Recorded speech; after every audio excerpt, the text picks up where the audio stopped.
Bem-vindo à história de carreira da nossa querida diretora, Sheila Carla Azevedo Paniagua, uma mulher que estudou a vida toda em escola pública e que no segundo ano do ensino médio ficou de recuperação em biologia. Fez faculdade e que, por ficar em recuperação em biologia, criou amor pela matéria, onde tem especialização bacharel em biologia e que tem tanto amor por estudar que fez especialização na UFRJ e outra na UERJ. Venha conosco conhecer um pouco da história de vida de Sheila Paniagua, como surgiu o amor dela por estudos, quem incentivou essa paixão por estudar e como uma mulher de um estado quase de pobreza venceu a vida e se tornou diretora de um colégio bastante aclamado. Qual o seu nome completo? Sheila Carla Azevedo Paniagua. Tá bom, Sheila, conta um pouco sobre a sua trajetória. Bom, desde escola ou quando cheguei aqui? Porque são caminhos diferentes. Sobre a sua carreira mesmo. Eu fui estudante de escola pública a vida inteira.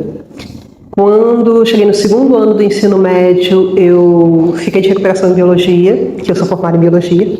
E aí eu aprendi a estudar e peguei amor pela biologia, porque eu queria escolher uma coisa que eu tivesse que estudar a vida inteira. E aí a biologia me deu esse campo. Então eu fiz vestibular, aí passei na rural, me formei em biologia em 98, eu acho, 98. Aí depois eu fiz bacharelado em ecologia na rural. Depois eu fiz o concurso para a Prefeitura de Nova Iguaçu e fui fazer uma especialização na UFRJ e outra na UERJ, porque eu sou um pouco elétrica, eu acho que meus alunos já perceberam isso, então eu queria ocupar meu tempo. Depois da especialização, eu trabalhei 3 anos em Nova Iguaçu e aí vim para cá porque eu casei e acabou ficando muito distante e voltar, fiquei 2 anos indo e voltando. Quando cheguei aqui, trabalhei 10 anos em outra escola, desse sempre em sala de aula, mas metade dele já com uma matrícula em coordenação pedagógica e depois direção adjunta. Nesse meio tempo, eu fiz um mestrado em educação, quando eu senti vontade de estudar de novo, porque cheguei à conclusão que o que eu já sabia não era suficiente para o que eu queria fazer. E aí, em 2014, eu fiz um concurso para direção, foi a primeira vez que teve concurso no estado para direção de escola e acabei de paraquedas aqui na Almirante. Estou aqui até hoje, tentando achar um substituto que não consigo. Tá, e você é casada? Estou casada, tenho 2 filhos. Tá, e você aprontou muito na sua época de aluna? Não, eu era aquele aluno que era assim, média 6, sabe? Que o professor não ligava muito, não existia muito porque ele não dava trabalho, tinha um pouco de dificuldade, então não era nem que fazia bagunça e nem aquele que os professores amavam, que era que tirava 10 em tudo. Tá, e você colocaria seu filho aqui na Almirante por quê? Eu colocaria. Na verdade, eu tentei trazer ele para cá durante 2 anos direto, mas ele não queria sair perto dos amigos. É aquilo que vocês passam também, que eu quero ficar perto do meu amigo, quero estudar. Sim. Eu botaria porque os professores daqui são excelentes, os alunos também, apesar das pessoas acharem que escola pública tem aluno que não gosta de dar, ou perigoso, não é nada disso. Quando as pessoas chegam aqui, veem que é uma escola muito boa, né? Mas Sim. não consegui convencê-lo. Sim. E qual foi a sua maior dificuldade na sua carreira? A minha maior dificuldade... Olha, eu não sei se é dificuldade, eu sei que foi a maior dor que eu passei, foi aqui. No primeiro ano que eu entrei, em que um aluno morreu. Passou mal na sala, a gente socorreu para o hospital e ele faleceu. E foi horrível dar essa notícia para a mãe. Isso me marcou muito, porque a mãe só falava assim, eu nem dei bom dia para o meu filho hoje. E às vezes a gente não entende que a vida pode acabar a qualquer segundo, a gente tem que valorizar as coisas simples. Meu Deus. E que tipo de profissão você nunca seguiria? Que eu nunca seguiria? É. Deixa eu ver. Olha, eu acho que eu nunca faria psicologia porque eu não queria ouvir o problema dos outros, mas não adiantou muito, porque eu acabei fazendo isso. Mas eu acho que mais para essa área mesmo de humanas, eu não tenho pé nas humanas, não. Você já pensou em desistir? Várias vezes, todo dia. Aí eu chego aqui, aí o dia começa e depois a gente ganha forças para poder continuar, entendeu? E como você decidiu ser diretora? Eu estava numa escola em que eu não conseguia, antes de chegar aqui, desenvolver muitos projetos, porque não tinha, sempre ouvia que não tinha recursos, não tinha recurso, não tinha recurso. Realmente, o recurso é escasso. Mas aí o que eu pensei? Então eu vou começar a arrumar esses recursos. Aí comecei fazendo isso em coordenação pedagógica, convênios. Só que aí o passo para conseguir com mais facilidade foi acabar entrando na direção, porque na direção eu tinha o poder de conversar diretamente com as pessoas que dariam recurso para que aquelas coisas acontecessem. Sim. E você acha que suspensão e advertência é eficaz? Suspensão e advertência o quê? São eficazes? Olha, se não for utilizado à toa, sim. Geralmente a gente usa para fazer assim. A suspensão não, a suspensão acho que é o limite. É quando a família tem que vir na escola, senão não tem jeito. Mas a advertência, ela começa geralmente com uma conversa com o aluno, vamos mudar o comportamento, vamos ver qual é o problema. Aí tenta uma ou duas vezes, geralmente logo no início surte muito efeito. Mas se não surte, aí a gente vem a segunda ou a terceira para convocar a família. Suspensão em casos extremos. Violência que a gente não admite, casos em que tentativa de preconceito grave, em que deixa um outro aluno muito mal, então a gente tem que impedir. Então, assim, tem a sua eficiência, mas não é uma coisa que você pode usar o tempo todo. E qual era a sua profissão dos sonhos na adolescência? Então, a minha profissão de sonhos era escolher alguma disciplina, assim, escolher alguma coisa que eu pudesse estudar a vida inteira. E como eu me apaixonei pela biologia, porque eu estudo de tudo da vida, então eu me sinto muito realizada, assim, eu escolhi realmente, eu fiz vários testes, né, vocacionais ou de revistas e todos caíam a mesma coisa, biologia. E você gosta de morar aqui no Brasil ou você moraria em outro país? Eu não moraria em outro país de jeito nenhum. O Brasil é o melhor lugar para se viver. O único problema do Brasil é o povo, porque não tem muito investimento em educação, então é uma questão cultural. Mas é um país, assim, é acolhedor, é tudo muito mais fácil, mais prático, porque as pessoas não dão muito valor ao nosso país. Quando você conhece outras culturas, você vê como que a nossa cultura é boa e fraterna. Sim. E você acha que o ensino público é superior ou igual ou inferior ao ensino particular? Olha, eu acho que depende, tudo depende de com quem você compara. Pode ser excelente, muito melhor do que muitas escolas particulares, que acontece bastante, depende da localidade. Eu posso falar sobre a nossa experiência aqui, porque eu acho que é muito ruim você falar de outro, né? A nossa escola coloca mais aluno em escola, universidade pública, do que as duas particulares próximas, juntas. Então, eu acho que, assim, com toda a dificuldade que a gente tem, a gente consegue ajudar o aluno para que, se ele realmente quiser, ele consiga seguir os estudos. O que você acha sobre o novo ensino médio? Eu falei isso desde o início, o novo ensino médio, ele seria maravilhoso se os alunos tivessem maturidade para entender que quando eu escolho alguma coisa, eu não posso escolher pelo meu colega. Eu tenho que escolher porque é aquilo que eu desejo. Então, assim, na nossa cultura, o jovem ele não tem esse senso de responsabilidade tão cedo. Então, muitas das escolhas acabam sendo porque eu quero ficar próximo do meu amigo, porque a minha amiga de infância, eu estou a vida inteira com ela. Então, não dá certo, justamente por causa disso. A gente prioriza que o jovem tenha autonomia. Mas ter autonomia de escolha é muito difícil, porque ele tem que ter maturidade para entender que é o futuro dele. E não é isso que acontece, infelizmente. Olha, isso é um ponto importante. Devia ter perguntado. Não. Isso daí é uma coisa que ele perguntou, é muito importante. Não é que não possa, ele perguntou por que não se pode comer 2 ou 3 vezes. Seria maravilhoso se a gente tivesse recurso. Na verdade, eu respondo por outra pergunta. Como que pode o Estado dar R$1,09 por aluno por dia para que eu compre tudo para fazer o café da manhã e o almoço por dia?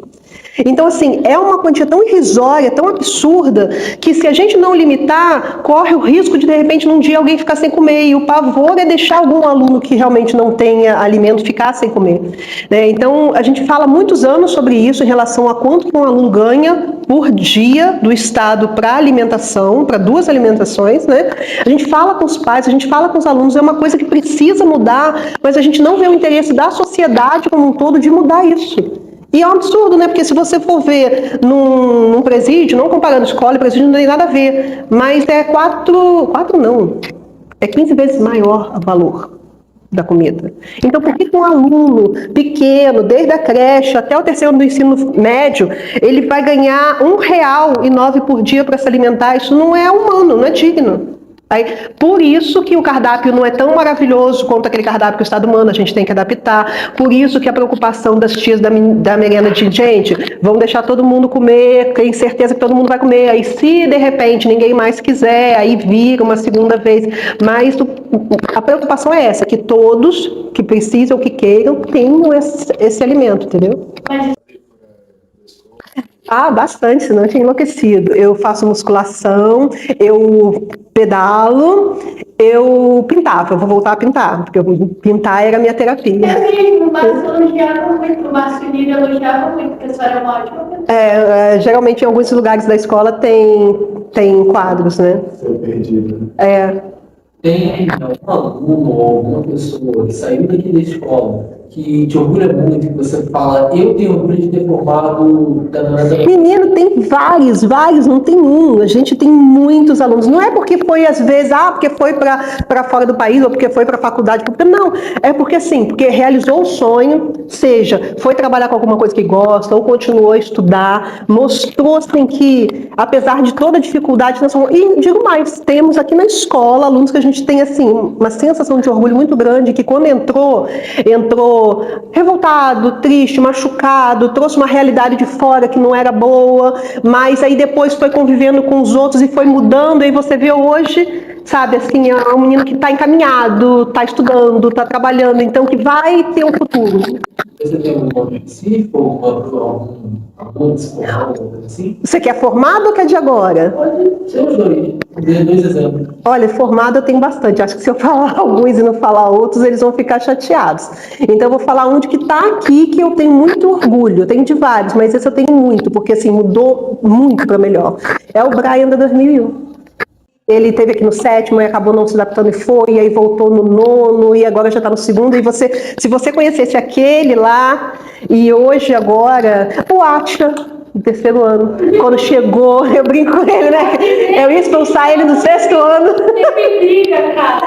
No 6º ano ele aprontava todas, mas aí depois foi amadurecendo, melhorando, e é um garoto maravilhoso, entendeu? Então, assim, e formado, tem uma penca, tem muitos alunos, muito.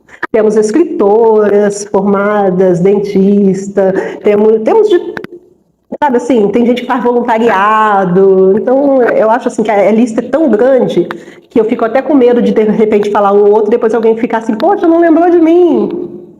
Certo? Até 2026 você ganha um arqueólogo também. Maravilha! Você tem algum leitor favorito? Leitor. Escritor, né? Eu gosto muito do Rubens Alves.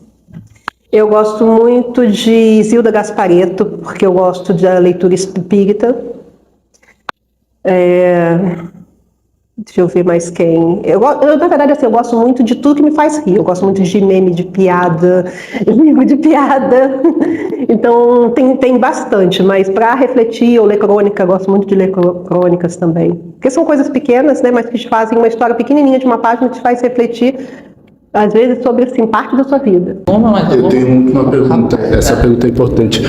Quem incentivou você a seguir sua carreira aí em frente? Que eu diga assim, em biologia ou na vida? Tá.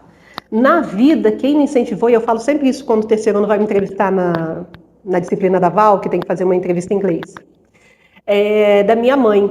Porque a minha mãe era dona de casa e o meu pai, ele era comerciante. Só que ele morreu, a gente era tudo 7, 8, 9, 4, tudo uma escadinha pequenininha. Então, a minha família, ela partiu assim, de uma situação financeira altíssima, em 2 meses, pobreza absoluta.